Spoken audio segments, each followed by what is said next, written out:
நம்பி ஆண்டவர் 10 வெள்ளிக்காசை கொடுத்தார். அது மணவாளன் கையிலிருந்து கொடுக்கப்பட்ட வெள்ளிக்காசு.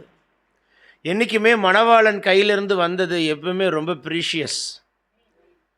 எங்கள் வீட்டில் ஒரு ட்ரா இருக்குது. அந்த ட்ராக்குள்ளே ஒரு பழைய காலத்தில் ஃப்ளிப் டைப்பில் ஒரு செல்ஃபோன் பார்த்துருக்கீங்களா? அப்படி திறந்து வச்சு பட்டனை தட்டுவோமே, அந்த செல்லு பழையசாகி என் வீட்டில் ட்ராவில் இருக்குது. அது என்னுடைய ட்ரா இல்லை, என் மனைவியுடைய அந்த கப்போர்டில் என் மனைவி வச்சுருக்குறாங்க. நான் ஒரு நாள் சொன்னேன், இது வேலை செய்யலையே, இது பட்டன்லாம் கலண்டு போய் கிடக்கல, தூக்கி போடலாமே. என்ன தூக்கி போட்டுறாதீங்கன்னா ஏன்னு கேட்டேன். உங்களை நீங்கள் என்னை முதல் சந்திக்கும்போது எனக்கு கொடுத்த முதல் கிஃப்ட் அப்படின்னா அவங்க முகத்தில் ஒரு சிரிப்பு வரும்னு பார்த்தேன். புருஷன் மறந்தாலும் மனைவி மறக்க மாட்டாங்க அந்த ஃபஸ்ட்டு கிஃப்டை. இது உங்ககிட்ட போய் சொன்னேக்கா. சரி கவனி. மணவாளன் கையிலிருந்து வந்ததெல்லாம் ரொம்ப ப்ரீஷியஸ். மணவாளன் கையிலிருந்து வந்தது எதையும் துச்சமாக எண்ணக்கூடாது. வெளியேற பெற்றது ரட்சிப்பு, அது மணவாளன் கையிலிருந்து வந்திருக்கிறது. அடையாளங்களினாலும் அற்புதங்களினாலும் பலவித பலத்த செய்கைகளினாலும் இவ்வளோ பெரிதான ரட்சிப்பை குறித்து நீ அசட்டை பண்ணுவா என்று சொன்னால் தண்டனைக்கு எப்படி தப்புவா என்று வேதம் சொல்கிறது. அப்படி என்றால் வெளியேற பெற்ற பரிசு என்பது ஆண்டவர் நமக்கு கொடுத்துருக்கிற ரட்சிப்பு தான். அதுதான் ஆண்டவர் நமக்கு தந்திருக்கிற ஒரு பெரிய பொக்கிஷம். நம்மளுடைய வெளியேற பெற்ற பரிசு என்று லேண்டோ வீடோ இல்லை ஆர்னமெண்ட்ஸோ எதுவுமே சொல்ல முடியாது. நீங்கள் மண்ணுக்கு போகும்போது எதையாவது ஒன்றை கொண்டு போகிறீங்களா, உங்கள் டாக்குமெண்ட்டை அவங்க பாடி மேலே வச்சு அனுப்புவாங்க, ஜென்மத்துக்கு வைக்க மாட்டாங்க. காதில் உங்களுக்கு பிடிச்ச கம்மலையும் சேர்த்து உங்க வச்சு அனுப்புவாங்களா? வைக்கவே மாட்டாங்க. கலட்டின போட்ட வாட்சை கூட பிடுங்கிட்டு தான். அப்படி தான் உலகம். ஆனால் விலையேற பெற்றது ஆண்டவர் நமக்கு தந்திருக்கிற வெள்ளிக்காசு, அதான் தேவன் தந்திருக்கிற ரட்சிப்பு. ரெண்டாவது விலையேற பெற்றது என்னவென்று கேட்டால் ஆண்டவர் நம்மோடு பண்ண உடன்படிக்கையாகிய ஞானஸ்நானம். 1 கொரிந்தியரின் புஸ்தகம் 10ஆம் அதிகாரம் 2ஆம் வசனம் சொல்லுகிறது, எல்லோரும் மோசைக்குள்ளாக மேகத்தினாலும் சமுத்திரத்தினாலும் ஞானஸ்நானம் பண்ணப்பட்டார்கள் என்று வேதம் சொல்லுகிறது. அப்படின்னா மோசையின் காலத்தில் இஸ்ரவேல் ஜனங்களுக்கு ஆண்டவர் ஞானஸ்நானம் கொடுத்தாராம். பைபிளில் ஓல்ட் டெஸ்டமெண்ட்டில் ஞானஸ்நானம் கொடுத்தது 2 இடத்துல. ஒன்று பூமிக்கு ஞானஸ்நானம் கொடுத்தார் நோவாவுடைய பீரியடில். பூமிக்கு ஞானஸ்நானம் கொடுத்தாருன்னா பூமி ஃபுல்லாக தண்ணிக்குள்ளே இருந்துச்சு, பாவத்தை தண்ணியில் மூழ்கிட்டார், தண்ணிக்குள்ளே பாவத்தை க்ளோஸ் பண்ணிட்டார். அப்போ ஞானஸ்நானங்கிறது உன் பாவத்தை க்ளோஸ் பண்ணுறாரு. ஒரு ஆமீனே வர மாட்டேங்குது. சாபத்தை க்ளோஸ் பண்ணுவார். பாவத்தை க்ளோஸ் பண்ணிட்டாருன்னா அது தொடரக்கூடாது, சாபத்தை க்ளோஸ் பண்ணிட்டாருன்னா அது தொடரக்கூடாது. அப்போது இஸ்ரேல் ஜனங்கள் செங்கடலில் அப்படி 2 கலந்து கடந்து போன பின்பு அப்படி திரும்பி பாடுறான்னு பார்த்தா பார்வோனும் சேனையும் ஆளியில் மூடுறதுன்னு பார்த்தாங்க. நடுக்கடலை மாட்டிக்கிட்டான். என்றைக்குமே இக்கரையில் இருக்கணும், இன்னும் அக்கறையில் இருக்கணும். நடுக்கரை என்றைக்கு நடுக்கடல் ஆபத்து. ஒன்று இக்கரை இல்லைன்னா அக்கறை. ஏன்னா ரொம்ப அக்கறை உள்ள ஆண்டவர். நடுக்கடலில் மாட்டினோம், கதை காலி. இருக்கீங்களா? சொல்ல மாட்டீங்களே. அது நடுக்கடலை வர வரைக்கும் ஆண்டவர் வெயிட் பண்ணார். சத்துருவே நீ நடுக்கடலுக்கு வா, நான் காத்திருக்கிறேன் மாதிரி கர்த்தரும் வெயிட் பண்ணார். கிராஸ் பண்ணி முடிக்கிறிய லாஸ்ட்டில் ஒருத்தன் கிராஸ் பண்ணியிருப்பான் பார்த்தீங்களா?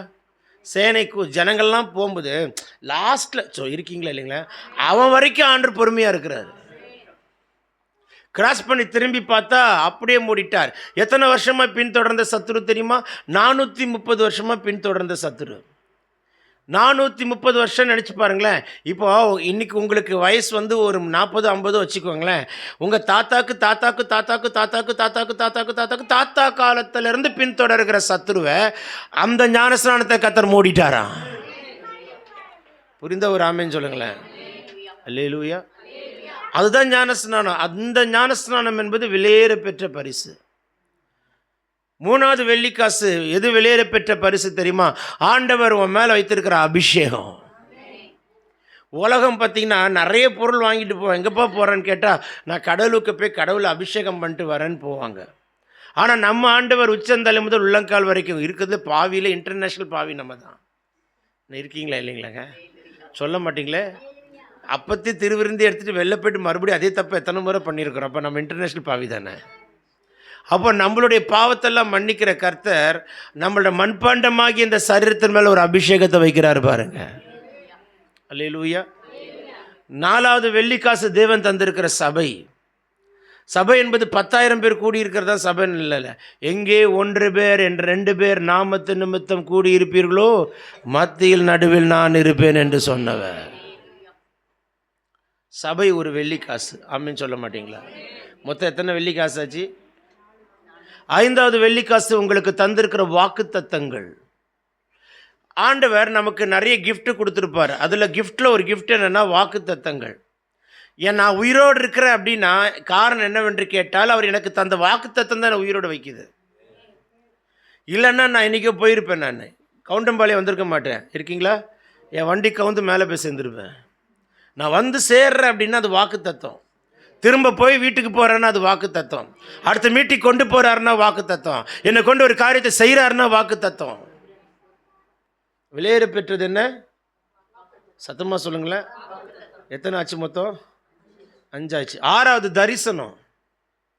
10 வெள்ளிக்காசில் 1 கூட மிஸ் ஆகக்கூடாதுன்றார். 6வது அவர் நமக்கு தந்திருக்கிற தரிசனம், குறித்த காலத்துக்கு தரிசனம் இன்னும் வைக்கப்பட்டிருக்கிறது என்று ஆபக்குக்கு 2:3 சொல்கிறது. அது பொய் சொல்லாது, தாமதித்தாலும் காத்திரு தாமதிப்பதில்லை. 17 வயசில் ஒருத்தர் சொப்பனம் கண்டான் பார்த்தீங்களா? எல்லா அரிக்கட்டுகளும் அரிக்கட்டு கண்டு வணங்கி நின்றன, சூரியனும் சந்திரனும் 11 நட்சத்திரங்களும் என்னை கண்டு வணங்கி நின்றன. ஆனால் 23 வருஷம் கழிச்சு அது நிறைவேறுது பார்த்தீங்களா? அந்த வாக்குத்தை, அந்த தரிசனத்தை பிடிச்சிட்டு அவனுக்கு அந்த 2 சொப்பனத்தை வச்சுட்டு லைஃபே முடிச்சிட்டான். நமக்குன்னு அடிக்கடி சோறு வந்தால் யாருக்காவது நம்ம செல்லில் ஒரு 10 நம்பர் வச்சுருப்போம். Pastor 1, pastor 2, pastor 3, pastor 4. Pastor 1 pick up பண்ணனா பாஸ்டர் 2 அடிப்போம். பாஸ்டர் 2க்கு பிக்கப் பண்ணா பாஸ்டர் 3 அடிப்போம். மொத்தம் எவன் மாட்டானோ தெரியாது. செத்தான் சேகர். அந்த ஆள்கிட்ட ஐயோ எனக்கு ஜோம் பண்ணுங்கயோ அப்படின்வீங்க. அவங்க ஜோம் பண்ணுவாங்க. ஸ்தோத்திரம் ஆண்டவர், எனக்கு கிடைத்த காம்ப்ளான்ட்காய் பூஸ்டுக்காய் ஸ்தோத்திரம் அப்படின்வான். ஆனால் இந்த மனுஷன் பாருங்கள், மனசாட்சியின் காலத்தில் உட்காந்துருக்கிறான். 2 சொப்பனம் தான். எல்லா அரிக்கட்டை கண்டு வணங்கி நிற்கும். சூரியனும் சந்திரனும் 11 நட்சத்திரங்களை கண்டு வணங்கி நிற்கும். இருக்கீங்களா இல்லையா? நான் உங்களை பார்த்து பிரசங்கம் பண்ணலைங்க. உங்கள் பக்கத்தில் நிறைய தூதர்கள்லாம் உட்காந்துருக்காங்க பாருங்களேன். இந்த பிரசங்கத்தை 3 பேர் கேட்பாங்க தெரியுமா உங்களுக்கு? 1 பரலோகம் கேத்துல தேவன் கொடுக்குற பரலோகத்தின் தேவன் கேட்பார். 2வது பூமியில் உட்காந்துருக்கிற நீங்கள் கேட்குறீங்க. 3வது இதோடு கூட உங்கள் பக்கத்தில் தூதர்கள் உட்காந்துருக்காங்க பாருங்கள், அவங்களும் இதை கேட்டுட்ருப்பாங்க. ஆண்டவர் ஏஞ்சல்ஸ் அனுப்பி வைப்பாரான். போங்க என் பையன் பிரசங்கம் பண்ணுறான் கேட்டு வாங்கன்னு அனுப்புவாரான்.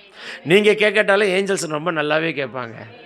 அப்போ ஏஞ்சல்ஸ் போய் ஆண்டவர்கிட்ட சாட்சி கொடுப்பாங்களா? நீங்கள் சொன்ன மாதிரி கரெக்டாக பண்ணியிருக்காரு ஆண்டவர், எக்ஸ்ட்ரா கூட்டலை எக்ஸ்ட்ரா குறைக்கல அப்படின்னு சொல்ல மாட்டிங்களே. அல்லேலூயா. அதனால்தான் பாருங்கள், கர்த்தருக்கு ஸ்தோத்திரம் உண்டாகட்டும். பெரிய கூட்டனால சந்தோஷமாக பேசுவேன், சின்ன கூட்டனால மகிழ்ச்சியாக பேசுவேன். ஏன்னா நமக்கு பார்க்குறது உங்களை பார்க்கல, பரலோகத்தை பார்க்குறேன். ஆமேன்னு சொல்ல மாட்டிங்களா? இப்போ எத்தனாவது பரிசு சொன்னேங்கா? 6வது என்ன பரிசுக்கா? தரிசனம். அல்லேலூயா. அந்த 2 சொப்பனத்தை வச்சு லைஃப்பை சக்ஸஸ் ஆகிட்டான் பாருங்கள். 2 சொப்பனம் தான் லைஃபே சக்ஸஸ். அந்த 2 சொப்பனத்தை பிடிச்சி ஜெயிச்ச மனுஷன் யாருன்னா யோசிப்பு தான். அந்த சொப்பனத்துக்கு இடையில நிறைய ட்ராஜடிலாம் நடந்துச்சு பாருங்கள். இடையில ஒரு கிளவி வந்தது தான் பெரிய ட்ராஜடி. அக்கா புரிஞ்சுக்கிட்டாங்க டப்புன்னு. அவன் வஸ்திரத்தை பிடிச்சி இழுத்தாலக்கா சொல்ல மாட்டீங்களே. உனக்கு ஒரு நல்ல புருஷன் இருக்கிறான், உனக்கு ஒரு நல்ல வசதியான வீடு இருக்குது, உனக்கு எல்லாமே கம்ஃபர்டபுளாக இருக்குது. ஒருத்தன் வானா வருவான், ஒருத்தன் போனால் போவான். அப்படி ஒரு போர்த்திபாரோடைய வீட்டுக்குள்ளே அவன் மனைவியாக இருக்கிறவ, இவ்வளோ வசதி இருந்தும் இவனே அடிப்பட்ட இருக்கீங்களா, நானே செத்த பாம்பு மாதிரி அடிபட்டு இருக்கீங்களா, இப்போ தாண்டா டேமேஜ் ஆகி வந்திருக்கிறேன், நிர்வாணமாகி என்னை விற்று அடிமையாக கொத்தடிமை மாதிரி வந்திருக்கிறேன். இங்கே வந்தால் கொஞ்சம் வேலை கிடச்சி ப்ரொமோஷன் கிடச்சி விசாரிப்புக்காரனா ஆண்டர் அப்படி தூக்கி வச்சிருக்கிறாரு. அப்பா பரவாயில்லடா கொஞ்சம் செட்டில் ஆயிருக்க நினச்சா அதுக்குள்ளே வந்து நிற்கிறா பாருங்க பிசாசு. அது ஒரு கொடூரமான ட்ராஜடியில் பெரிய ட்ராஜடி கிளவி ட்ராஜடி தான். ஆனால் அந்த ட்ராஜடியை அவன் தாண்டுறான் பாருங்களேன். அவன் பண்ண ஒரே மிஸ்டேக்கு, தன் வஸ்திரத்தை கலட்டி விட்டு ஓடுறான். இவன் பிடிச்ச ஒரே குற்றம் தெரியுமா? இதோ பாருங்க வஸ்திரம்னா. ஒருத்தனை முறை யோசிச்சிருப்பான் ஜெயிலில் உட்காந்துட்டு, இந்த வஸ்திரத்தை மட்டும் நான் கையில் எடுத்துகிட்டு வந்திருந்தா கூட தப்பிருப்பேனோ. ஏன்னா நான் தப்பே பண்ணாமல் குற்றவாளி ஒரு தெரியுமா இருக்கிறதுல ரொம்ப வலின்னு தெரியுமா, தப்பே பண்ணாத ஒருத்தனை தப்பு பண்ணோன்னு சொன்னால் அதை அவங்களால் தாங்கிக்கவே முடியாது. நான் சொல்கிறது புரியுதுங்களா? ஆமென் சொல்ல மாட்டிங்களா? அல்லேலூயா. ஒரு 67 நாட்கள் ஜெயிலில் இருந்துட்டு ஒரு சகோதரி வந்தாங்க. ஒரு சகோதரி, அந்த சகோதரி என்கிட்ட வந்து சொன்ன ஒரு வார்த்தை, அண்ணா பைபிளை வச்சுட்டு நான் சொல்கிறேன்னா, நான் உண்மையாக மனசார தப்பு பண்ணலைண்ணா, ஆனால் நான் தப்பு பண்ண மாதிரி 67 நாளில் ஜெயிலில் உட்காந்துருக்கும்போது என் வாழ்க்கையில் இப்படி ஒரு நிலைமை எனக்கு வரக்கூடாதுன்றதை நான் புரிஞ்சுக்கிட்டேன்னா, போராட்டமான நிலைமைண்ணா. என் கண்ணு கருத்து போச்சுண்ணா, தூக்கம் இல்லைண்ணா. அல்லேலூயா. அப்போ வெளியேற பெற்ற பரிசனை தெரியுமா? தரிசனம். உனக்கு ஒரு தரிசனத்தை கொடுத்தாருன்னா அது புட்டிச்சு நடந்துட்டுன்னா ஜெயிச்சிருவேன். ஆனால் நீ இஷ்டம் போல அவர் எண்ணத்தை கொடுக்கறது, நான் என்னத்தை செய்யறதுனால தான் அடி மேலே அடியாக விழுது. எதை இழந்தாலும் தரிசனத்தில் புருஷன் கூட போகலாம், தரிசனம் போகாது. மனைவி கடந்து போகலாம், தரிசனம் போகாது. பிள்ளைகள் கடந்து போகலாம், தரிசனம் கடந்து போகாது. அது நிறைவேறிய தீரும். எத்தனை ஆச்சுக்கா? 6. ஆமீன் சொல்ல மாட்டீங்களா? சத்தமாக சொல்லுங்களேன். 7வது தேவன் தந்திருக்கிற ஒரு வெளியேற பெற்ற பரிசு என்ன தெரியுமா? பூமியில் ஆண்டவர் கொடுத்திருக்கிற சில படிப்பு, ஞானம், அறிவு, வேலை, சம்பாத்தியம், இதெல்லாம் தக்க வச்சு காத்துக்கொள்ளணும். என்ன படிப்பு இதெல்லாம்? படிக்கும்போது எனக்கு அந்த படிப்பு எனக்கு கிடைக்காதா கர்த்தாவே? இந்த மேல் படிப்பு மட்டும் நீர் எனக்கு வாசலை திறப்பீரான்றால் உமக்காக நான் கடைசி வரைக்கும் வாழ்வேன். கொடுப்பாரு. படித்து முடித்தோன்னு இது என்ன படிப்பு அப்படின்வோம். இந்த வேலை எனக்கு தரமாட்டீரா என் தகப்பனே? வேலை மட்டும் எனக்கு கிடைத்தாலும் கடைசி வரைக்கும் மரண பரியந்தம் உமக்காக ஓடுவேன். தசமபாகம் கரெக்டாக கொடுப்பேன், முதற் பலனை கரெக்டாக செலுத்துவேன். இருக்கீங்களா இல்லைங்களாங்க? ஆனால் வேலைக்கு போய் ஒரு 3 மாதத்தில் எனக்கு இந்த வேலையே பிடிக்கல, வெறுப்பாக இருக்கணும். ஒரு வண்டி தரமாட்டீரா ஆண்டவரே? எல்லாம் புஸ்குன்னு ஓட்டுறார்களே. எனக்கும் ஆண்டவரே ஒரு எலக்ட்ரிக்கல் பைக் காற்று வர மாதிரி போகணும் ஆண்டவரே. எலக்ட்ரிக் பைக் வந்தவொடனே பாருங்களேன், ஒரே மாதத்தில் என்ன ஆண்டவரே பைக் இது?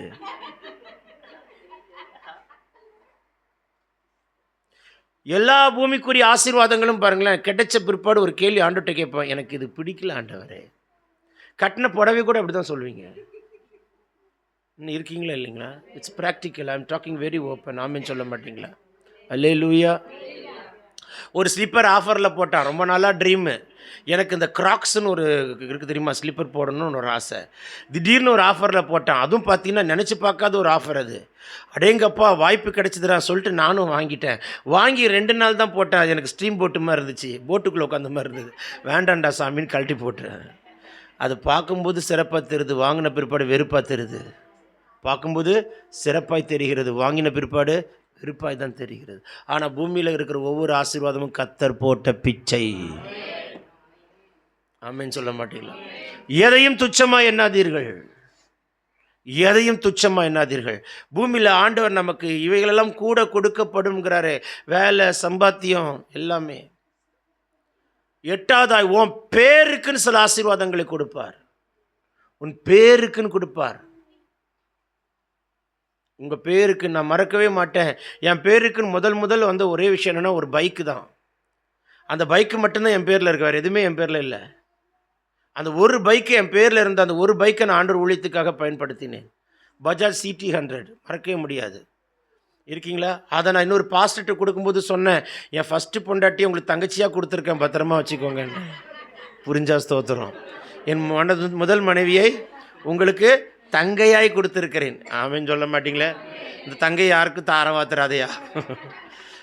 ஏன்னா அந்த பைக் வந்து 1 லிட்டருக்கு 80 கிலோமீட்டர் மைலேஜ் கொடுக்கும் எனக்கு. ஏன்னா கட்டின பொண்டாட்டி பார்த்து நல்லா பைக்கை நல்லா வச்சுருக்கிறவன் கட்டின மனைவி நல்லா வச்சுருப்பான், வண்டியை நல்லா வச்சுருக்கிறவன். ஆமென் தான் சொல்ல மாட்டிங்களா? அல்லேலூயா. சத்தமாக சொல்லுங்களேன். எதையும் துச்சமாக எண்ணாது, உன் பேருக்கென்று கர்த்தர் கொடுக்கிறார். என் பேருக்குன்னு ஒன்றுமே இல்லைன்ற சொல்ல நாட்கள் எத்தனையோ வருடங்கள் இருந்தன, எத்தனையோ காலங்கள். சிறு வயதிலேருந்து ஆண்டுகிட்ட நான் ஒரு நாள் கேட்டேன், என் பேருக்குன்னு ஒன்றுமே இல்லையா ஆண்டவர்? என் பேருக்குன்னு ஒன்றுமே இல்லையா? நம்ம பேருக்குன்னு கர்த்தர் சில ஆசீர்வாதங்களை கொடுக்குறார். உன் பேருக்கு ஒரு வீடு உன் பேரில் இருக்கலாம், ஒரு லேண்டு உன் பேரில் இருக்கலாம், ஒரு வாகனம் உங்கள் பேரில் இருக்கலாம். அது ஒரு விலையேற பெற்ற பரிசாக தான் நம்ம எண்ணணும். ஏன்னா அந்த பூமியில் உன் பேருக்குன்னு தரம் பாருடா. 6 அடி நிலம் கூட உன் பேருக்கு இல்லை. ஆனால் பூமியில் உயிரோடு இருக்கும்போது கத்தரிச்சு சில ஆசீர்வாதங்களை நமக்கு கிருபையாக தருகிறார் பாருங்கள். ஆமீன் சொல்ல மாட்டீங்களா? விலையேற பெற்ற பரிசு. ஆமீன். அடுத்து அவர் தந்திருக்கிற விலையேற பெற்ற பரிசு என்ன தெரியுமா? உன் சந்ததிகள், உனக்கு தந்திருக்கிற தலைமுறைகள். பிள்ளைகளை மட்டும் துச்சமாக எண்ணிடக்கூடாது. பிள்ளைகளை கர்த்தருக்குள்ளே வளர்த்தணும், ஜபத்தில் வளர்த்தணும். என்றைக்குமே நைட் படுக்கும்போது ஒன்று பண்ணிட்டு படுங்க. மகனே மகளே, இன்று நீ ஜெபிப்பாய், நான் கேட்பேன். விட்டு பாருங்க, எவ்வளோ நேரம் ஜெபிக்குது பாருங்க. 2 நிமிஷத்துக்கு மேலே பேர் முழிச்சிச்சுன்னா வளர்த்தது சரியில்லை, அது பேன் ஆகி போச்சுன்னு அர்த்தம். உங்கள் பிள்ளை சகஜமாய் வாய் திறந்து நன்றாக ஜெபிக்கக்கூடிய ஒரு கிருபை இருக்குன்னு நினச்சிக்கோங்களேன். ஐம் டெல்லிங் யூ, உங்கள் பிள்ளைகளை கரெக்டாக வளர்த்துட்டு வரோம். அது உங்கள் பிள்ளைகள் 5ஆம் வகுப்பு படிக்கும்போது நல்ல அந்நிய பாஷையில் ஜெபிக்குதுன்னு நினச்சிக்கோங்களேன். உங்கள் பிள்ளை இன்னும் ரொம்ப கரெக்டாக வளர்க்குறீங்கன்னு அர்த்தம். அதே உங்கள் பிள்ளை 10ஆம் கிளாஸ் படிக்கும்போது ஒரு கீபோர்டை வச்சுட்டு தட்டி தட்டி வாசிச்சுட்டு வளருதுன்னு நினச்சிக்கோங்களேன், உங்கள் பிள்ளை ஒரு மகிமையாக வளருதுன்னு அர்த்தம். அதே உங்கள் பிள்ளை கல்லூரி நாட்களில் ஒரு வர்ஷிப்பராக, ஒரு கன்வென்ஷன் ஸ்பீக்கராகவே மாறிட்டு நினச்சிக்கோங்களேன், நீங்கள் நிம்மதியாக சாப்பிட்டு நிம்மதியாக தூங்கலாம். என் பிள்ளை என்றைக்குனாலும் கத்த நின்று ஜெயிச்சிருவோம், கடைசி வரைக்கும் நின்று ஜெயிச்சிருவான், என் பிள்ளையை பற்றி நான் கவலையே பட வேண்டான்னு அர்த்தம். விலையேற பெற்ற பரிசு எத்தனை ஆச்சுக்கா? 9 ஆயிருக்காக்கா? அம்மின்னு சொல்ல மாட்டீங்களா? விலையேற பெற்ற கடைசி பரிசு, உன் அலங்கத்துக்குள் சமாதானம், அரண்மனைக்குள் சுகம். இதாங்க பெரிய சொத்து. டாக்டர்கிட்ட போகலை, டேப்லெட் எடுக்கலை, மெடிசன் சாப்பிடல இது வரைக்கும், கண்ணாடி போடலை இது வரைக்கும், எல்லா வன்கண்களும் பிடுங்கி வெளில போகும்போது நிறைய சேர் இருக்குது பார்த்தீங்களா, அந்த சேத்துல போட்டுறேன். ஆமீன்னு சொல்ல மாட்டீங்களா? 10 வெள்ளிக்காசை உடையவளாக இருந்தால் ரட்சிப்பு, ஞானஸ்நானம், அபிஷேகம், சபை, வாக்குத்தத்தம், தரிசனம், ஒன்னொன்றும் கர்த்தர் கொடுத்த விலையேற பெற்ற பரிசு. அதை மணவாளன் கையிலிருந்து வந்தது. மணவாட்டி அணிந்திருப்பாள். மணவாட்டி அதை இழந்து விடக்கூடாது. நீ மணவாட்டி மிஸ் பண்ணிடாத. ஆனால் ஒன்றை தொலைத்து விட்டால், மணவாட்டிங்கிற ஸ்தானத்தை விட்டு இழந்துட்டால், ஒன்றை தொலைத்தாலும் மணவாட்டிங்கிற ஸ்தானம் அவளை விட்டு போய்விட்டது. மணவாளன் வாசலில் வரப்போகிறார். வருகிறதற்குள் தேடி எடுத்தாக வேண்டும். ஆகையினால் தான் அவள் வேகமாய் வீட்டை பெருக்குகிறாள். போய் வீட்டை போய் பெருக்கி பாருங்களேன். எங்கே பெருக்கணும் நான் சொல்கிறேன். ஒன்று பீரோ கடியில், கட்டில் கடியில் பெருக்கி பாருங்கள். உங்கள் தலைமுடி நிறைய வரும். சொல்ல மாட்டீங்களே. எங்கள் வீட்டில் இருக்கிறது ஒரே பெண்மணி, ஆனால் முடி மட்டும் அவ்வளோ இருக்கும். நான் என்ன திட்டம் தெரியுமா என் மனைவியை இந்த விஷயத்தில்? முடியாக இருக்கே, தலையை ரோட்டில் பேசி விட்டு வீட்டுக்குள்ளே வான்னு. என் மனைவி சொல்ல, உங்கள் மண்டலுக்கு முடியெல்லாம் கொட்டுது, அதுக்கு நான் எங்கே போகன்னு. இருக்கீங்களா இல்லையா? எல்லாருக்கும் என்ன கவலை? இப்போ முடி கொட்டுற கவலை. சொல்ல மாட்டிங்களே. கல்யாணத்துக்கு முன்னே இவ்வளோ பெருசாக இருந்த பிரதர், என்றைக்கும் இந்த ஆளை கைப்பிடிச்சனும் இங்கே வந்து நின்றுடுச்சு பிரதர். கலங்காத, இவன் இருதயம் கலங்காது இருப்பதாக. அந்த மனிதன் உன்னை அந்த அளவுக்கு கேர் பண்ணியிருக்கிறார். அவன் சொல்ல மாட்டீங்களா? ஹல்லேலூயா. சத்தமாய் சொல்லுவோம். 10 வெள்ளிக்காசு மணவாளன் கையிலிருந்து வந்தது. சரடையை அணிந்திருப்பாள் மணவாட்டி. மணவாளன் வரப்போகிறார். எப்போ வருவாருன்னு தெரியாது, ஆனால் அதுக்குள்ளே தேடி எடுத்தாகணும். வீட்டை பிறக்குகிறாள், விளக்கை கொளுத்துகிறாள். முதலாவது செய்கிற ஒரு காரியம், விளக்கை கொளுத்துகிறாள். 18ஆம் சங்கீதம் 28ஆம் வசனம் சொல்கிறது, கர்த்தர் உன் விளக்கை ஏற்றுவாராம். உன் தேவனாகிய கர்த்தர் உன் இருளை வெளிச்சமாய் மாற்றுவார். நீதான் அந்த விளக்கு. உன்னை எரிந்து பிரகாசிக்கிற விளக்காய் வைக்க விரும்புகிறார். நெறிந்த நாணலை முறியாதவர், மங்கி எறிகிற தீயை அணையாதவர். நீதான் அந்த விளக்கு. நீ அணையவே கூடாது. காலையும் மாலையும் இரவிலும் எரிந்திருக்க வேண்டும் என்று சொல்லி ஆசாரியன் பரிசுத்த ஸ்தலத்துக்குள் அந்த விளக்கை ஏற்றுவான். அந்த செல்லை அபிஷேகம் பண்ணுவாராக. அக்கா, கர்த்தர் உன்னை ரட்சிப்பாராக. ஆமீன் சொல்ல மாட்டீங்களா? ஒரு செல்லு அடிக்கும்போது எல்லா செல்லும் உடனே சைலண்ட் மோடுக்கு ஓடி போய் பறப்பதாக. ஆமீன் சொல்ல மாட்டீங்களே. நீ தேடி எடுக்கிறதுக்குள்ளே விடிஞ்சிருங்க. ஆமீன் சொல்லுங்களேன். சரி கவனிங்கள். விளக்கை கொளுத்தி, விளக்கு ரொம்ப முக்கியம். கரண்ட் போச்சுன்னா என்ன ஏற்றுவீங்க? லேம்ப் ஸ்டாண்ட் தான். ஆமீன் சொல்ல மாட்டீங்களா? சத்தமாக சொல்லுங்களேன். விளக்கை கொளுத்துகிறாள். உன் விளக்கை கர்த்தர் ஏற்றுவார். உன் தேவனாகி கர்த்தர் உன் இருளை வெளிச்சமாய். இருள் சிந்தையில தொடக்கூடாது. இருளும் கண்களை தொடக்கூடாது. வேதம் சொல்லுகிறது, உன் கண் வெளிச்சமாய் இருந்தால் சரீரம் முழுது வெளிச்சமாய் இருக்குமா. உன் சரீரத்துக்கு விளக்கே கண்ணு தான். அது ஏங்க சரீரத்துக்கு விளக்கை கண்ணாய் கர்த்தர் வைத்தார்? இந்த கண்ணு ரொம்ப முக்கியம். நல்லதை கூட கெட்டதாய் பார்க்கலாம், கெட்டதை கூட நல்லதாய் பார்க்கலாம். கண் தரிசன கண்ணாய் பார்க்கிறது. கண் என்பது ஒரு வெளிச்சம். அது கண்ணில் பார்க்குற ஒன்று காரியம் இருக்கு தெரியுமா? கர்த்தர் பார்க்குற மாதிரி பார்க்குற கண் கழுகு கண். சிங்காசனத்தில் உட்கார்ந்து இருக்கிற கர்த்தர் எப்படி பார்ப்பார்? சிங்காசனத்தை உட்கார்ந்து கர்த்தர் எப்படி பார்ப்பார்? உங்க பலவீனனை பார்க்க மாட்டார், உங்களை பலவானா பார்ப்பார். தூக்கம் இல்லாதவனா பார்க்க மாட்டார், நல்ல உறக்கத்தை கொடுக்கிறவராய் பார்ப்பார். வீட்டுக்குள்ள யாரை பேரை நினைச்சு போராடிட்டு இருக்கீங்களோ அவங்க வாழ்க்கையில் அற்புதம் செய்கிற பாத்திரமா இன்னும் நீ அற்புதத்தை காண்பா என்று பார்ப்பார். கர்த்தர் பார்க்குற மாதிரி பார்க்கறது. கர்த்தர் எப்படி பார்ப்பார்? ஆகாதம் தள்ளப்பட்ட கல்லாய் பார்க்க மாட்டார் தங்கச்சி, புறக்கணிக்கப்பட்ட கல்லாய் பார்க்க மாட்டார். நீ அப்படிதான் இருக்கிற, ஆனால் எல்லா கண்களுக்கு மத்தியில் உன்னை தள்ளப்பட்ட கல்லல்ல, வெளியேற பெற்ற கல்லாய், மாணிக்கமாய், ரத்தினமாய், இந்தன நீளமாய், மரகதமாய் காண்பிப்பார். சிங்காசனத்திலிருந்து உட்கார்ந்து கர்த்தர் பார்க்குற மாதிரி பார்த்தா தரிசன கண்ணை தான் பார்க்கணும். ஆமென் சொல்ல மாட்டீங்களா? கர்த்தர் பார்க்கிற விதமாய். அல்லேலூயா. சிங்காசனத்தில் உட்கார்ந்துருக்கிற கர்த்தர் உங்களை பார்த்தா எப்படி பார்ப்பார்? எதெல்லாம் உங்க கைவிட்டு போச்சு அத்தனை திரும்ப வரும் என்று பார்ப்பார். அதில் ஒரு டாக்குமெண்ட் எடுத்து உங்க கையில் கொடுப்பேன் என்று பார்ப்பார். கர்த்தர் பார்க்குற மாதிரி பார்த்தா தரிசனம் வெளிப்படும், தீர்க்க தரிசனமும் வெளிப்படும். ஆமென் சொல்ல மாட்டீங்களா? கண்ணு ரொம்ப முக்கியம். எல்லாம் சொல்லுங்க, சத்தமாக சொல்லுங்க. அன்பும் கண்ணில் தான் இருக்குது, இச்சையும் கண்ணில் தான் இருக்குது, பரிசுத்தமும் கண்ணில் தான் இருக்குது, பாவமும் கண்ணில் தான் இருக்குது. அல்லேலூயா. நல்லா சொல்லுங்களேன். பரலோகம் திறக்கப்படுவதாக. மனசாட்சியின் காலத்தில் ஒரு வீட்டுக்குள்ளே இருக்கிறவனுடைய கண்ணு அந்த கிழவியை பார்க்கும்போது அவனுக்கு இச்சையாக பார்க்க தோணலை. ஆனால் நியாயப்பிரமாணத்தின் காலத்தில், ராஜாக்களின் காலத்தில் ஒருத்தன் கண்ணு உப்பரிக்கையில் நடந்துட்டு ஒன்று பார்த்துச்சு பாருங்க. ஒரு ஸ்திரீ ஸ்நானம் பண்ணுகிறத கண்டா பாருங்க. ஸ்நானம் பண்ணுகிற ஸ்திரீ வேறொருத்தனுடைய மனைவி. இவன் கண் எப்படி இருக்கு? அபிஷேகம் பெற்ற கண்ணு, ராஜரிக அபிஷேகம் பெற்ற கண்ணு, தீர்க்க தரிசன அபிஷேகம் பெற்ற கண்ணு, ஆசாரித்துவத்தின் அபிஷேகம் பெற்ற கண்ணு. ஆனால் எதை பார்க்குது? எதை பார்க்குது? உரியாவினுடைய மனைவியை பார்க்குது. அந்த கண் உரியாவுடைய மனைவியை பார்த்தது மட்டுமல்லாமல் அதை கெடுத்து போட்டது மட்டுமல்லாமல் உரியாவை கொன்று போட்ட கண்ணு. பைபிள் ஆபிரகாம் செத்தது ஒரு முறை தான் சொல்லியிருக்கோம், ஈசாக்கு செத்தது ஒரு முறை தான் சொல்லியிருக்கோம். ஆனால் உரியா செத்ததை மட்டும் வேதம் 5 முறை எழுதினார். என் கர்த்தர் எவ்வளோ வருத்தப்பட்டார். ஹல்லேலூயா. ஆமென் சொல்ல மாட்டீங்களா? கண்ணு ரொம்ப முக்கியம். கண் சரீரத்தினுடைய விளக்கு. 18 சங்கீதம் 28, நீதான் அந்த விளக்கு. கர்த்தர் உன் விளக்கை ஏற்றுவார், இருளை வெளிச்சமாய் மாற்றுவார். இந்த கண்ணிற்கு பார்த்தீங்களா, செல்லை பார்க்கும் பார்த்தீங்களா, இந்த ரீல்ஸ் பார்த்து பார்த்து பார்த்து பார்த்து கண்ணு கெட்டு குட்டிச்சா போயிடும். செல்லையே நோண்டி நோண்டி கண்ணு கருத்து போயிடும். இருக்கீங்களா இல்லையான்னு தெரில. இந்த பரிசுத்தமாய் பார்க்குறதும் இந்த கண்ணு தான், அசுத்தமாய் பார்க்குறதும் இந்த கண்ணு தான்.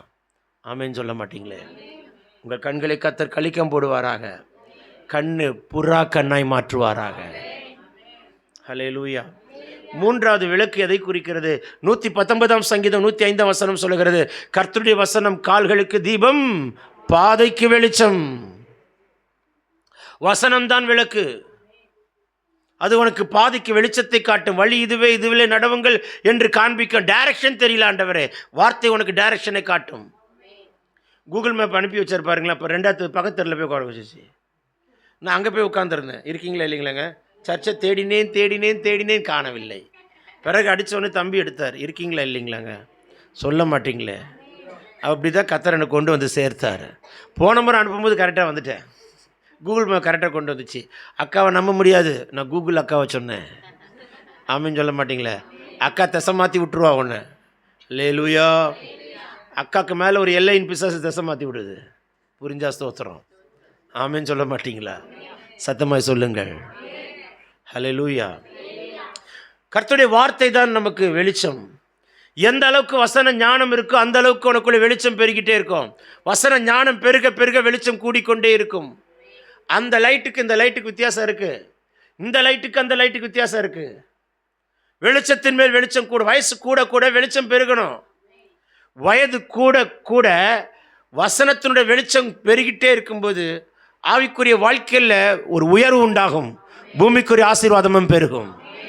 தராசு மாறிங்க. ஆவிக்குரிய ஆசீர்வாதம் பெருகும்போது பூமிக்குரிய ஆசீர்வாதம் பெருகும். ஆமென் சொல்ல மாட்டீங்களா? சத்தமாக சொல்லுங்களேன். ஹல்லேலூயா. அதனால தான் பிள்ளைங்களுக்கு வசனத்தை சொல்லிக் கொடுக்கணும், வசனத்தை பேச வைக்கணும், வசனமாக அறிக்கையிடணும், வசனமாக பேசணும். அது நமக்கு ரொம்ப முக்கியம். ஆமென் சொல்ல மாட்டீங்களா? விளக்கை கொளுத்துகிறாள், விளக்கை கொளுத்துகிறாள். என்ன எண்ணெய் விட்டுருப்பா? ஒளிவை எண்ணெய் விட்டுருப்பா. வாசிங்க பார்க்கலாம். யாத்திராகம் புஸ்தகம் 20ஆம் அதிகாரம் 27ஆம் வசனத்தை வாசிங்க. யாத்திராகம் 20:27 என்ன சொல்லுகிறது? யாத்திராகம் 20:27 இல்லையா? அப்போ 27:20 வாசிங்க. ஜனங்களை நோக்கி ஆ பயப்படாதிருங்கள், உங்களை சோதிப்பதற்காகவும் நீங்கள் பாவம் செய்யாதபடிக்கு தம்மை பற்றும் பயம் உங்கள் முகத்திற்கு முன்பாக இருப்பதற்காகவும் தேவன் எழுந்தருளினார் என்றான். எத்தனை வசனம்க்கா? 27:20. வாசிங்க. இடித்து பிழிந்த தெளிவான ஒலிவ எண்ணெய். ஒலிவ மரத்திலிருந்து ஒலிவ கொட்டை எடுப்பார்கள். ஒலிவ கொட்டையை போட்டு டமார் டமார் டமார் டமார் இடியின் இடிப்பார்கள். இடித்த ஒலிவ கொட்டையை எடுத்து புளி புளி புளி புளின்னு புளிவார்கள். நம்மளே ஆண்டர் இப்படி தானே இடிக்கிறாரு. நம்மளே ஆண்டர் இப்படி தானே புளிறாரு. ரொம்ப இடிக்கிறாருப்பா, ரொம்ப புளிறாரு. போட்டு டமார் டமார் டமார்னு இடிப்பார். ஒலிவ கொட்டையை பிளி பிளி பிளின்னு பிளிவார். அப்போதான் தெளிவான ஒலிவ எண்ணெய் வரும். அந்த ஒலிவ எண்ணெய் தான் ஆயிரங்களுக்கு ஆசீர்வாதமாய் பயன்படுகிறது. நீ இடிக்கப்பட்டால், பிழிக்கப்பட்டால், பல்லாயிரங்களுக்கு ஆசீர்வாதம் உள்ள கிருபையுள்ள பாத்திரமாய் உன்னை பயன்படுத்துகிறது நிச்சயம். ஆமேன்னு சொல்லுங்களேன். விளக்குக்குள்ள ஊத்துற எண்ணெய் மண்ணெண்ணெய் கிடையாதுங்க, ஒலிவ எண்ணெய். 7 குழாய்கள் இருக்குமாம். ஆகையினால் தான் வெளிப்படுத்தின விசேஷம் 2ஆம் அதிகாரம் 1ஆம் வசனம் சொல்லு, 7 பொன் குத்து விளக்கின் மத்தியில் நிலையங்கி தரித்தவரா என்று வேதம் சொல்லுகிறது. 7 பொன் குத்து விளக்கு, சபை ஒரு விளக்கு. நீ வந்து உட்கார்ந்து இருக்கிற இடம் விளக்கின் வெளிச்சத்தில் உட்கார்ந்து இருக்கிறாய். 7 அகல்கள் உண்டு, 7 குழாய்கள் உண்டு, 7 சபைகள் என்று சொல்லப்பட்டிருக்கும். சகரியா 4:2 வாசித்து பாருங்கள். சகரியா என்னத்தை காண்கிறாய்? இதோ நான் ஒரு குத்து விளக்கை காண்கிறேன். அது வலது புறத்தில் ஒரு ஒலிவ மரம், இடது புறத்தில் ஒலிவ மரத்தை, 2 ஒலிவ மரத்துக்கு நடுவில் இருக்கிற குத்து விளக்கு. அதில் 7 அகல்கள் குழாய்கள் இருக்கும். நான் கேட்குறேன், மூக்கில் 2 குழாய், கண்ணில் 2 குழாய், வாயில் ஒரு தொண்டை ஒரு குழாய், எலும்பு குழாய், நரம்பு குழாய், எத்தனை குழாய்கள் பாடியில் இருக்கு.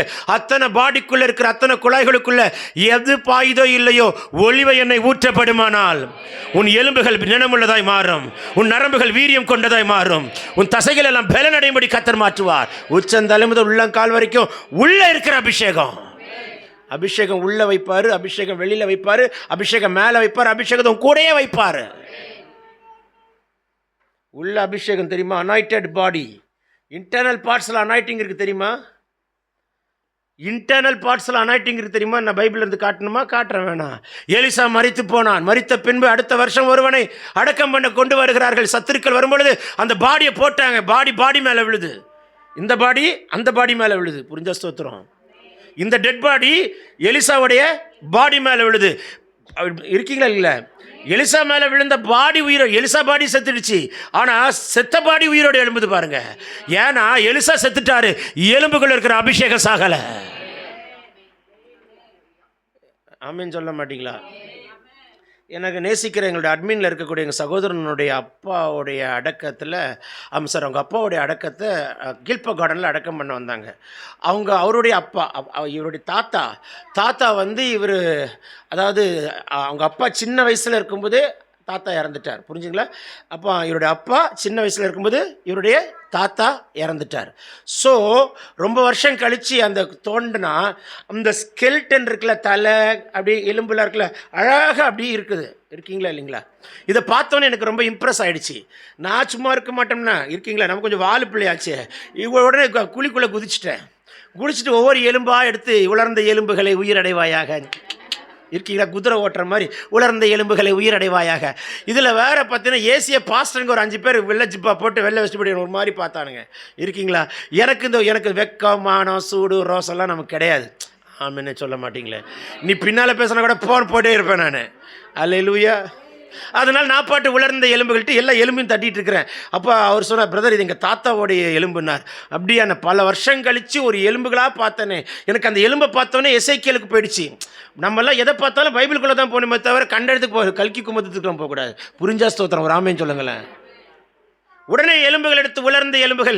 எனக்கு ஒரு ஆசை, ஒரு எலும்பை தூக்கிட்டு வரணும்னு ஆசையாக இருந்துச்சு. என்ன ஒரு எலும்பு எடுத்து வந்துடலாமா? இந்த உலர்ந்த எலும்பு உயிரடையுமே.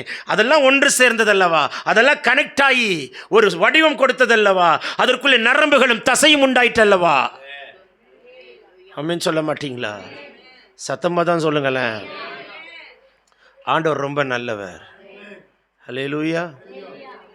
இருக்கீங்களா? இல்லையா? சொல்லுங்க. விளக்கு.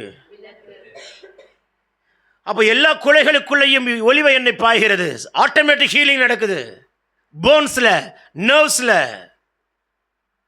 ஒரு அங்கிள் இருக்கார், அந்த அங்கிள் இறந்துட்டார். அவர் பேர் வந்து pastor Ilango Antony Raj. Was a good teacher in Chennai. Bible college டீச்சராக இருந்தார். நான் பைபிள் காலேஜ் படிக்கும்போது எனக்கு அவர் டீச்சராக வந்திருந்தார். அவர் வந்து ரோமன்ஸ் புக்கை ரொம்ப அழகாக எடுப்பார். அவரும் நானும் சேர்ந்து ஒரு நாள் புக் ஆஃப் ரெவலேஷன் ஸ்டடி பண்ணோம்.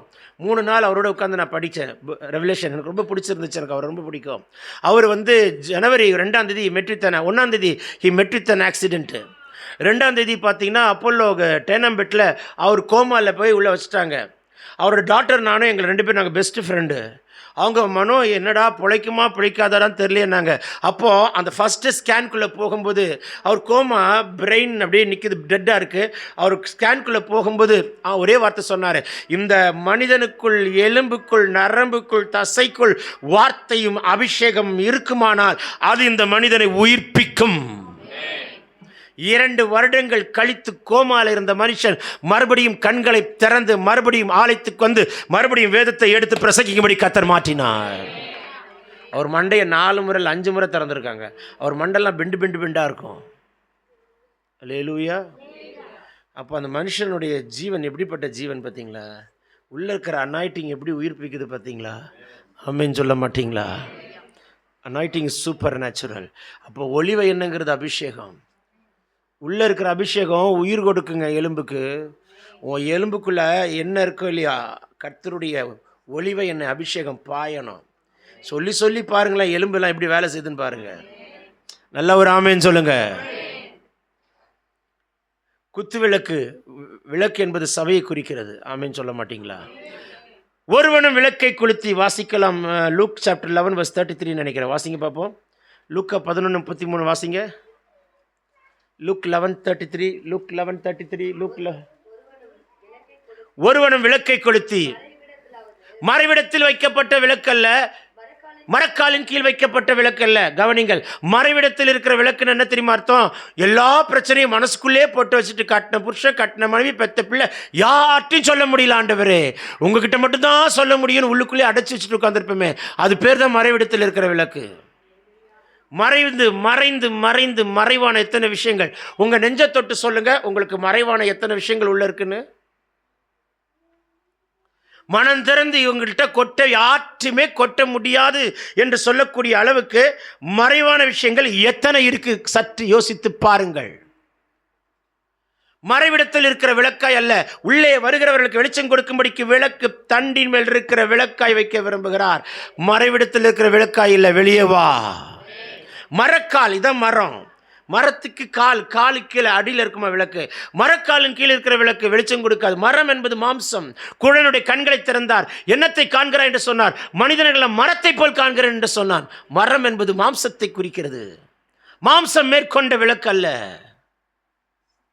சீத்தி மரத்தினாலே ஒரு பலிபீடத்தை உண்டு பண்ணுவாயாக என்று சொன்னாரே, சீத்தி மரத்தினாலே ஒரு தூபபீடத்தை உண்டு பண்ணாங்க என்று சொன்னாரே. அந்த சீத்திம் என்பது மரம்.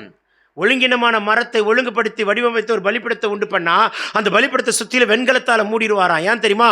மரம் மாம்சம் வெளிப்படக்கூடாதுன்னு வெண்கலத்தை வச்சு மூடிடுவாராம். மாம்சம் வெளிப்படக்கூடாதுன்னு பொன்னினால் அதை மூடிடுவாராம். வெளியில பார்த்தா பொன்னா தெரிவாய், வெளியில பார்த்தா வெண்கலமா தெரிவாய், உள்ள இருக்கிற மாம்சம் வெளிப்படக்கூடாது. ஆமேன்னு சொல்ல மாட்டீங்களா? வெளியிலேருந்து பார்த்தா பொண்ணு, வெளியிலேருந்து பார்த்தா வெண்கலம். ஆமேனே வரல, சத்தமா சொல்லுங்க. அப்ப வெண்கலத்தால மூடிடுவார். மாம்சம் வெளிப்பட்டால் நியாய தீர்க்கப்படுவாய், மாம்சம் மறைக்கப்பட்டால் ஆசீர்வதிக்கப்படுவாய். வெண்கலம் என்பது நியாய தீர்ப்பை குறிக்கிறது. போகட்டும், வார்த்தைக்குள் வருகிறேன். மாம்சம் மேற்கொண்ட விளக்கல்ல. கோபம் சுருன்னு உச்சி மண்டைக்கு ஏறும்ல, ஏறுமா ஏறாதா சொல்ல மாட்டீங்களே. பாலை கடைதல் வெண்ணெயை பிறப்பிக்கும், மூக்கை பசிதல் ரத்தத்தை பிறப்பிக்கும், கோபம் சண்டையை பிறப்பிக்கும். கோபம் எதை பிறப்பிக்கும்? கோபம் வரணும், ஆனால் அடுத்த செகண்டே கண்ட்ரோல் பண்ணவும் தெரியணும். ஆமேன்னு சொல்ல மாட்டீங்களா? நான் இப்படி உங்களுக்கு சிரிச்சேன். நீங்கள் சர்ச்சுக்கு எப்போ வேணால் வரலாம். 8 மணிக்கு சர்ச்சுக்கு நீங்கள் 9 மணிக்கு கூட வரலாம், 10 மணிக்கு கூட வரலாம். அப்படி சிரிச்சுட்டு சொன்னால் இதையும் கோபந்தான். இது கோபந்தாங்க. ஆமேன்னு சொல்ல மாட்டிங்களே. எங்கள் தரிசன கூடாரத்தில் 7 தரிசன கூடாரத்தில் வேலூர் தரிசன கூடாரம் உண்டு. ரொம்ப அசட்டியான கூடாரம். அதுதான் பக்கத்தில் இருக்க கூடாரத்துலேருந்து 300 மீட்டரில் தான் வீடு இருக்கும். அந்த அக்கா எப்படி திரும்ப சர்ச்சுக்கு வரும்? அங்கே அப்படி தான் வரும். இருக்கீங்களா இல்லையா? நான் சொல்லுவேன், நீ எப்போனாலும் வா, 9 மணி கூட வா.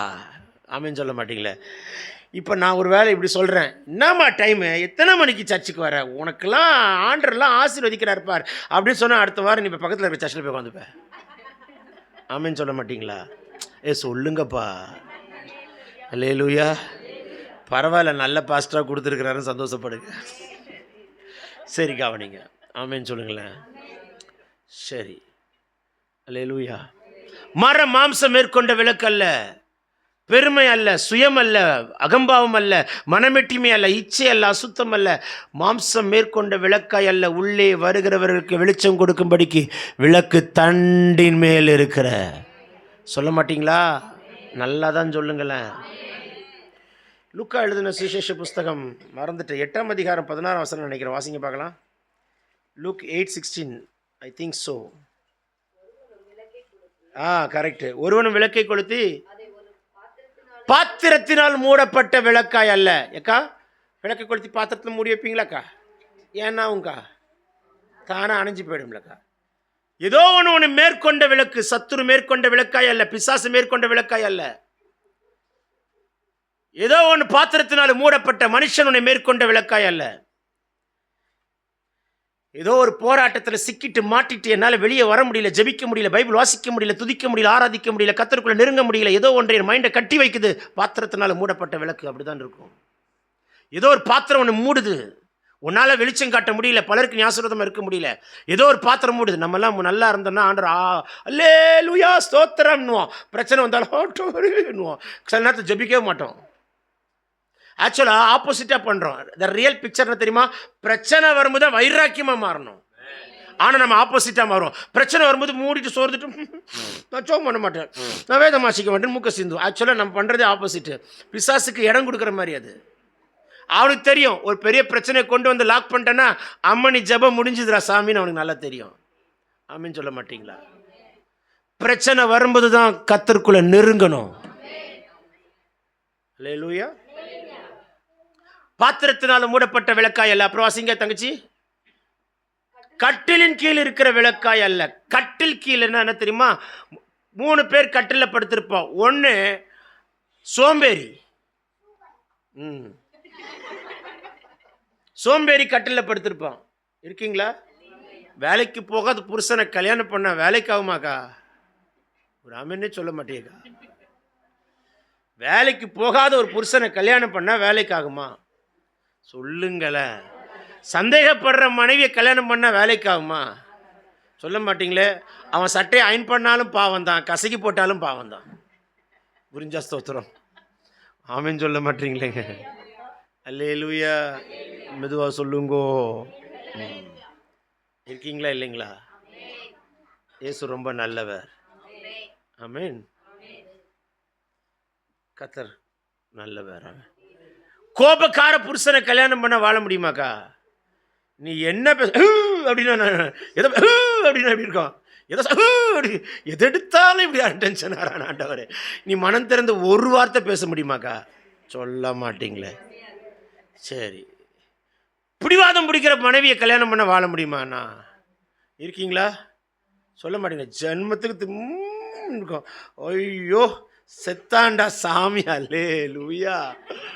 என் தேவனே, என் தேவனே, ஏன் என்னை கைவிட்டீர்? ஏலி ஏலி லாமா.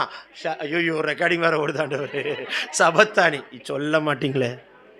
அவள் பிடிவாதம் பிடிச்சி 4 நாளாக இருக்கீங்களா? சுருண்டு போய் படுத்து கிடப்பா. அவளை இது இருப்ப முடியுமா? சொல்ல மாட்டீங்களே. சொத்தமாக தான் சொல்லுங்களேன். அல்லேலூயா. ஆண்டவரே, இருக்கீங்களா இல்லைங்களா? சோம்பேறி கட்டிலில் படுத்து கிடப்பான். 2வது யார் கட்டில் கீழே இருப்பா தெரியுமா? கட்டில் கீழே இருக்கிற விளக்கு. வியாதியஸ்தன் கட்டிலில் இருப்பான். ஏன்க்கா ப்ரேயருக்கு வரலன்னு கேட்டு பாருங்க. உடம்பே முடியலை. எப்போ பார்த்தாலும் ஒரு கேள்வி, உடம்பே முடியலை. கேளுங்க, உடம்பே முடியலை. என்றைக்கு தான் முடியும்? ஒரு ஆள் என்கிட்ட ஜோம் பண்ண வந்தாருங்க. வயிறு வலிக்குதியா, வயிறு வலிக்குதியா, வயிறு வலிக்கு. எப்போ ஜோம் பண்ணாலும் வயிறு வலிக்குனாரு. நான் ஒரு நாள் கல்யாணத்தில் பொதுவாக சாப்பிட மாட்டேன். ஆனால் வலுக்கட்டாயமாக பிடிச்சி உட்கார வச்சு சாப்பிட வச்சுட்டாங்க, என்ன என் மனைவியும். அப்போ எதிரில் உட்காந்து சோத்திரையானார். சோத்திரன் ஆண்டு சொன்ன கொஞ்சம் நோட் பண்ணிட்டா மகனேனார். சரி ஆண்டவர், என்ன இருக்கீங்களா? பீஸ் கொண்டு வா, கறி கொண்டு வா, இருக்கீங்களா? பிரியாணி கொண்டு வா, இருக்கீங்களா? அடி வெளுத்து கட்டுற 3 ரவுண்டு. பெரிய பர்வதமே எம்மாத்திரம், செருபாபேல் சமபூமியாவாய். அப்படி இருக்கீங்களா இல்லைங்களா? அடி வெளுத்து கட்டுறார் மனுஷன். இப்போ எங்கே போச்சு வயிற்றுவலி? சொல்ல மாட்டீங்களே. சரி, நீ கை கொள்ளும்போது மறக்க ஒரு கேள்வி மாணவன் கேட்குற ஆண்டவரே, என்ன கை கொள்ளும்போது வயிற்றுவலி சரியாச்சுங்களா? பரவாயில்ல பிரதர், பிரியாணி சாப்பிடும்போது தெரில, ஆமின்னு சொல்ல மாட்டீங்களா? சத்தமாக சொல்லுங்களேன். அல்லேலூயா. அந்த கல்யாணத்தில் சில கொடுமைகள் இருக்கும் பார்த்துருக்கீங்களா? அதாவது இப்போ நானும் என் மனைவி உட்காந்துருப்போம். இப்போ நம்ம ஒரு கெஸ்ட்டாக இருக்கிறனால நல்லா கவனிப்பாங்க. பீஸாக போட்டு பொறாமே பார்க்காதீங்க. என் பக்கத்தில் ஒரு ஆள் உட்காந்தா இருப்பாருங்க, அவருக்கு நேரம் என்னவோ தெரில, கறி பீஸே விழலை. எப்பா கறி கொண்டு வாப்பா, எப்பா கறி கொண்டு வாப்பாங்கிற. என் தட்டில் அவ்வளோ கறி இருக்குது, நண்பனாக இருந்தால் எடுத்து வச்சிடலாம். இன்னொருத்தட்ட போய் கறி பீஸ் வேணுமான்னு கேட்குறதுக்கும் ஒரு மாதிரி இருக்குது. புரிஞ்சா ஸ்தோத்திரம். இருக்கீங்களா? அந்த ஆள் என் இலையை பார்க்குறாரு, என் பொண்டாட்டி இலையை பார்க்குறாரு. என் பொண்டாட்டி வெஜிடேரியன், ஆனால் ரைஸ் மட்டும் சாப்பிடுவா, பீஸ் எல்லாம் விட்டுருவா. இருக்கீங்களா இல்லைங்களாங்க? அதனால் அவள் பீஸ் எனக்கு வந்துடும். இருக்கீங்களா இல்லை? அப்போ எனக்கு டபுள் பீஸு. புரிஞ்சுதா ஸ்தோத்திரம்? எவ்வளோ இருதயத்தினுடைய பாரத்தை அறிந்து கர்த்தர் நல்ல மனைவியை கொடுத்துருக்கிறார். ஒரு ஆமீன் சொல்ல மாட்டீங்களே? இந்த மனுஷன், நான் இப்போ இவருக்கு ஜோம் பண்ணுறேன், ஆண்டவர் இந்த ஆளுக்கு பீஸ் கிடைக்கிற ஆண்டவர், இந்த ஆள் என்னையே பார்த்துட்டு இருக்க ஆண்டவர். இதில் வேற ஒருத்தர் வந்து நல்லா இருக்குங்களா பிரியாணி, அவங்க சொன்ன பொண்ணு மாப்பிள்ளை விடும், நல்லா இருக்கா, சாப்பாடுலாம் இருக்கா, ரொம்ப நல்லா இருக்குங்க, பீஸு தாங்க வரல. எப்பா அவருக்கு பீஸ் போட்டுப்பான்னு இந்த ஆள் போயிட்டார், ஆனாலும் வரல. இருக்கீங்களா இல்லைங்களா? வெறுத்து போன அந்த மனுஷன். இருக்கீங்களா இல்லைங்களாங்க? அல்லேலூயா. ஆனால் ஆண்டவர் அவனை வச்சு செய்கிறதுக்கு என்ன பக்கத்தில் வச்சுருந்தாரு பாருங்களேன். அல்லேலூயா. சோம்பேறி கட்டில படுத்திருப்பான். ரெண்டாவது வியாதியஸ்தன் கட்டில படுத்திருப்பான். மூன்றாவது அன்பானவர்களை இழந்து போய் கட்டிலே படுத்திருப்பார்கள். ஆண்டவர் என் புருஷன் எடுத்துட்டார், என் பிள்ளை எடுத்துட்டார், என் தகப்பன் எடுத்துட்டார், தாய் எடுத்துட்டார்னு சோர்ந்து போய் படுத்திருப்பார்கள். 3 பேர் கட்டில். ஆண்டவர் சொல்லுகிறார், கட்டிலின் கீழ் இருக்கிற விளக்கல்ல, தூசி உதறிட்டு வெளியே வா, விளக்கு தண்டின் மேல் இருக்கிற விளக்காய் வைக்க விரும்புகிறார். ஆமென் சொல்ல மாட்டீங்களா? ஹல்லேலூயா. யாத்திராம் புஸ்தகம் 25ஆம் அதிகாரத்தில் என் கண்களுக்கு கர்த்தர் காண்பிக்கிறார். Turn the book of Exodus chapter 25. இருக்கீங்களா? 25 verse 31 நினைக்கிறேன், 33, ஆமாம் 31. பசும்பொன்னினால் செய்யப்பட்ட குத்து விளக்கு. இங்கே பாருங்க, நீங்கள் ஆர்டினரி விளக்கு கிடையாதுங்க. கர்த்தருடைய பார்வைக்கு எப்படி தெரியுமாங்க? விலையேற பெற்ற. ஆண்டவர் அப்படி தான் பார்க்குறாரு. நீ சாதாரண விளக்கு இல்லை மகனே, பசும்பொன் விலையேற பெற்றது. இன்னைக்கு கோல்டுக்கு ரேட் என்ன? டக்குன்னு அடிப்பீங்கன்னு பார்த்தேன். கிருபை பெற்ற சகோதரிகளாச்சே. எக்கா கோல்டுக்கு ரேட் என்னக்கா? 94,000க்கா. அடே எங்க அப்பா, ஆமீன் சொல்ல மாட்டீங்களே. கோல்டுக்கு ரேட் என்ன? 94,000 ரூபா சவரம் தானே? தெரியாதாக்கா? ஐயோப்பா, கோல்டே போட மாட்டீங்க போல இருக்கு. கிருபை பெற்றவர்களே வாழ்க, உங்கள் புருஷன்லாம் பாக்கியவான்கள். ஆமீன் சொல்ல மாட்டீங்களா? அல்லேலூயா. ஆனால் விலையேற பெற்ற பசும்பொன் அப்படின்னா நம்மளை எப்படி திரும்ப பார்க்குறாரு? விலையேற பெற்ற பொன்னாய் கர்த்தர் பார்க்குறார். அல்லேலூயா. ஆமீன் சொல்ல மாட்டீங்களா? அந்த கீழே வாசிங்கன்னா அது கனியுள்ள விளக்கு. அந்த எப்படி திரும்ப இருக்குமா? மொக்கு, பூ, பழம் அப்படின்ட்டு வாசிங்க பார்க்கலாம். 28 வாசிங்க, அப்படியே 34, 33 வாசிங்க, 32 வாசிங்கக்கா. குத்து விளக்கில் 3 கிளைகள், அது ஒரு பக்கத்தில் 3 பக்கத்தில் இருக்கணும். அப்புறம் அடுத்த வசனம் வாசிங்க. ஒவ்வொரு கிளையிலே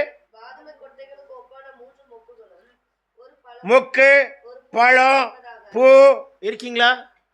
மொக்கு, பழம், பூலாம் எங்கன்னு இருக்கும்? செடியில் தான் இருக்கும். கனி உள்ள விளக்கு. எப்படி உள்ள விளக்கு? சத்தமாக சொல்லுங்க, நல்லா சொல்லுங்க. ஆண்டவர் அப்படித்தான் உங்களை வைப்பாராக. ஹல்லேலூயா. கனி உள்ள விளக்கு. காலை எரியணும், மாலையில் எரியணும், நைட்டில் எரியணும். அப்படின்னு 24 hours எரிஞ்சிக்கிட்டே இருக்கணும், பிரகாசிச்சுட்டே இருக்கணும், ஜபத்தில் இருக்கணும், அனலாக இருக்கணும், அக்னியாக இருக்கணும். கட்டை எரிஞ்சிக்கிட்டே இருந்துச்சுன்னா ஒரு பூச்சிக்கிட்ட வராது. கட்டை காஞ்சி பூச்சி ஊரில் இருக்கிற எல்லா பூச்சி ஓ மேலே தான் ஏறி உட்காந்துக்கும். நீ எரிந்து பிரகாசிக்கிற விளக்காய் கர்த்தர் உன்னை வைப்பாராக. நடுராத்திரி தட்டி எழுப்பினாலும் அந்நிய பாஷையில் ஜபிக்கிற விளக்கு. அல்லேலூயா. அப்படிப்பட்ட அபிஷேகம் பெற்ற பாத்திரமாய் கர்த்தர் வைப்பாராக. உன் அபிஷேகம் பண்ணுகிற பாத்திரமாய் கர்த்தர் வைப்பாராக. யோவான் ஸ்நானகனை குறித்து வேதம் சொல்லுகிறது, அவன் எரிந்து பிரகாசிக்கிற விளக்காய் இருப்பான். ஹல்லேலூயா. எப்படிப்பட்ட விளக்காய் வைப்பாரா? எரிந்து பிரகாசிக்கிற விளக்காய். ஆமென். God bless you. கர்த்தர் உங்களை ஆசீர்வதிப்பாராக. அழகாய் சொல்லுகிறார், 10 வெள்ளிக்காசை உடையவளாயிருந்த ஒன்று காணாமல் போனால் விளக்கை கொளுத்தி. விளக்கை கொளுத்துன்னு என்ன தேவை? திரி. எல்லாம் சொல்லுங்க. திரி எப்படி இருக்கும்? இப்படி இருக்குமா இப்படி இருக்குமா? நல்லா சொல்லுங்க. ஸ்ட்ரைட்டாக இருக்கணும். நம்மளும் ஸ்ட்ரைட்டாக தான் இருக்கணும். சிங்காசனத்தை பார்த்த மாதிரி இருக்கணும். நீ திரி இப்படி இருக்கணும். பரலோகத்தை பார்த்து நடக்கணும். மண்ணை பார்த்து நடக்கணும். விண்ணை பார்த்து. கோயம்புத்தூர் மண்ணு ஒன்று ஒட்டக்கூடாது, பரலோக விண்ணு ஒன்றை ஒட்டுவதாக. ஏன்னா கோயம்புத்தூர் மண்ணில் சாபம் இருக்குது, பரலோக விண்ணில் ஆசீர்வாதம் இருக்குது. ஒவ்வொரு மண்ணுக்கும் ஒரு சாபம் உண்டு. ஒவ்வொரு மண்ணுக்கும் ஒரு சாபம் இருக்குது. சொல்ல மாட்டிங்களா? ஆனால் பரலோக விண் நம்மளை ஒட்டணும். 18 வருஷமாய் பெரும்பாடுள்ள ஒரு ஸ்திரீ, கூனியாக இருந்த ஒரு ஸ்திரீ. எத்தனை வருஷமாக இருந்தால்? 18 தானே. கூனியாக இருக்க எதை பார்த்து நடந்திருப்பா? கூனி எதை பார்த்து நடந்திருப்பாக்கா? மண்ணை பார்த்து நடந்திருப்பா. இருக்கீங்களா இல்லைங்களாங்க? கூனி எதை பார்த்து நடந்திருப்பா? அல்லேலூயா. லூக்கா எழுதின சுவிசேஷ புஸ்தகம் 13ஆம் அதிகாரம் 10ஆம் வசனத்தை வாசிங்க. ஒரு ஜெப ஆலயத்தில் இயேசு போதகம் பண்ணி கொண்டிருந்தார். 18 வருஷமாய்.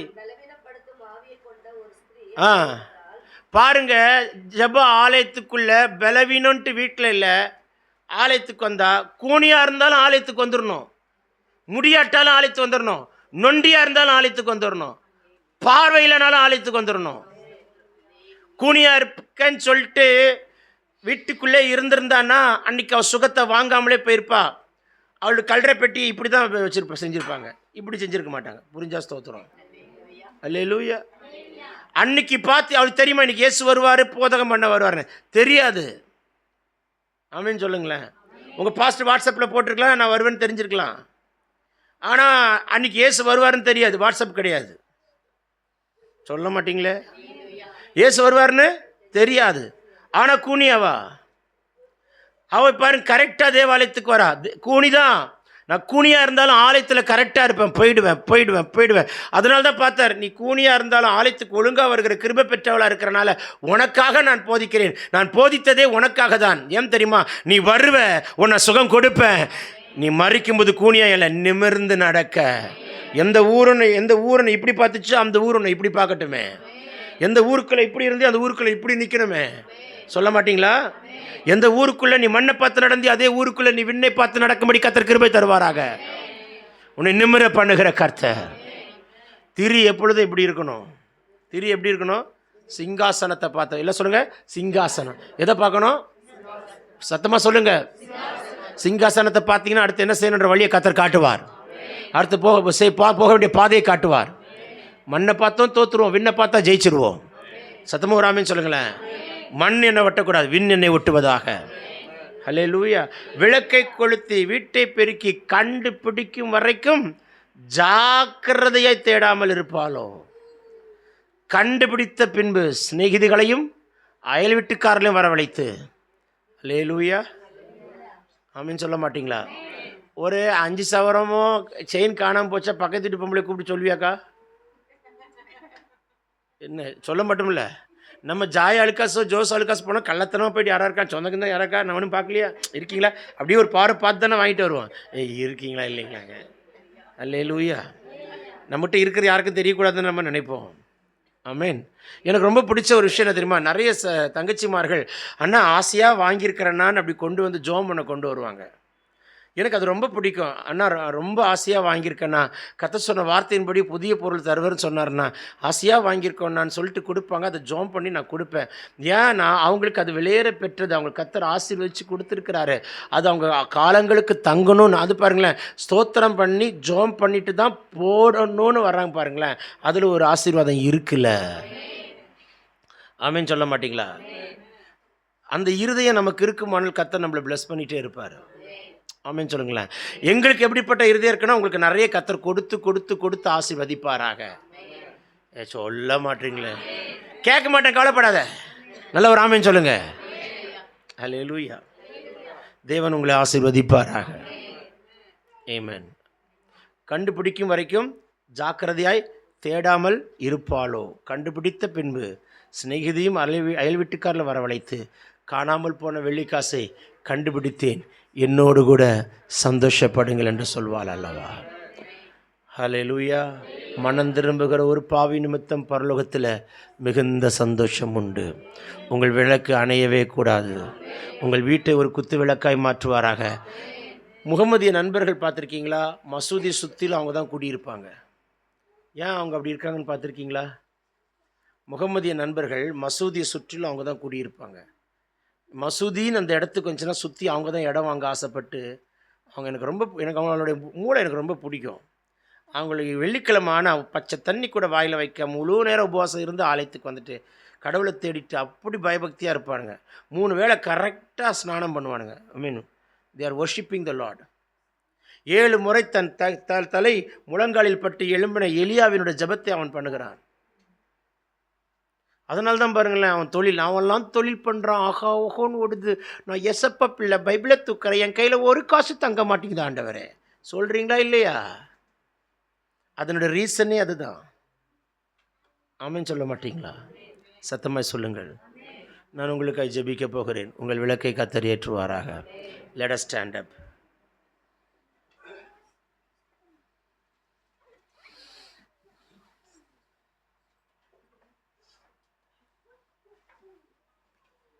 இதாகவே உங்களுடைய கையில் ஒப்பு கொடுக்குறேன். 2 கைகளை இப்படி ஆண்டவர்கிட்ட அப்படி கை நீட்டி காட்டுங்க பார்க்கலாம்.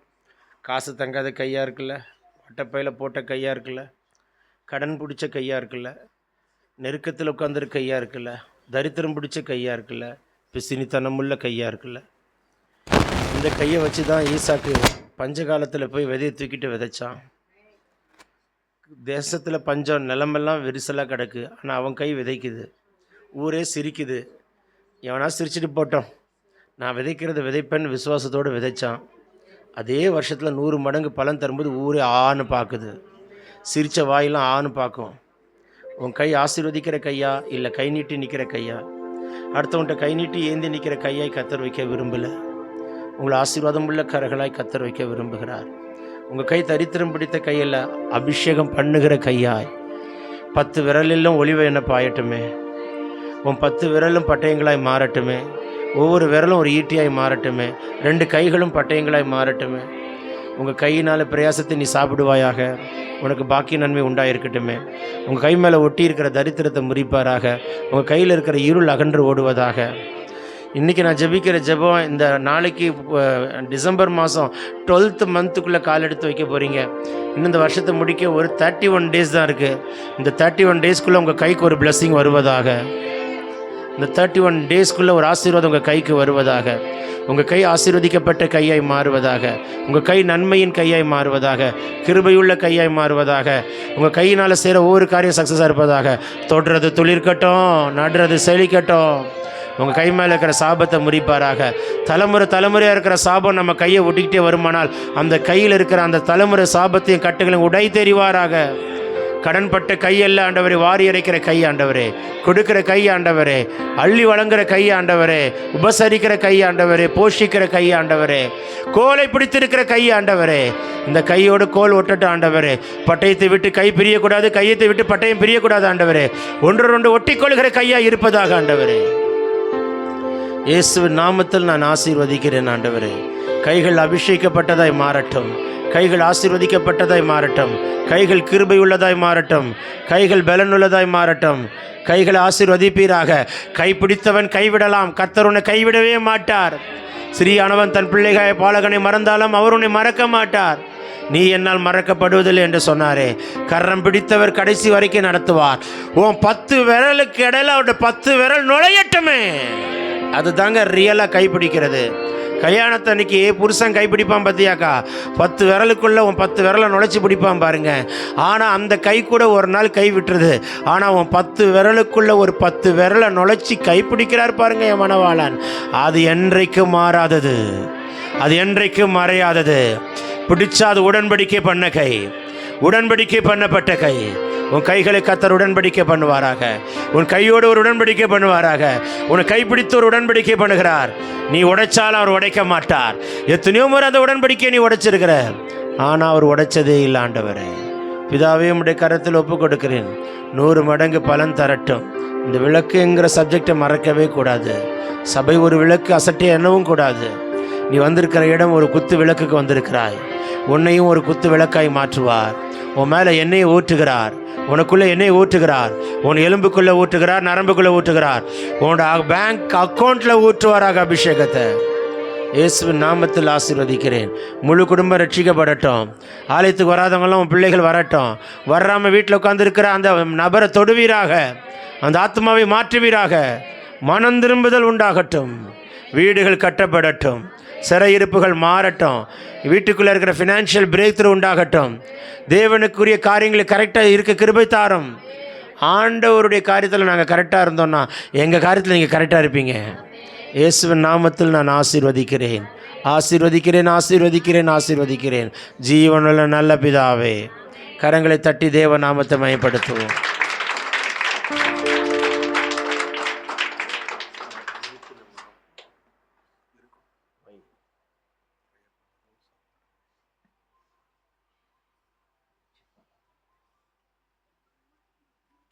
அல்லேலூயா. கர்த்தர் நாமம் மகிமைப்படட்டும். அமர்ந்து கொள்ளுங்கள்.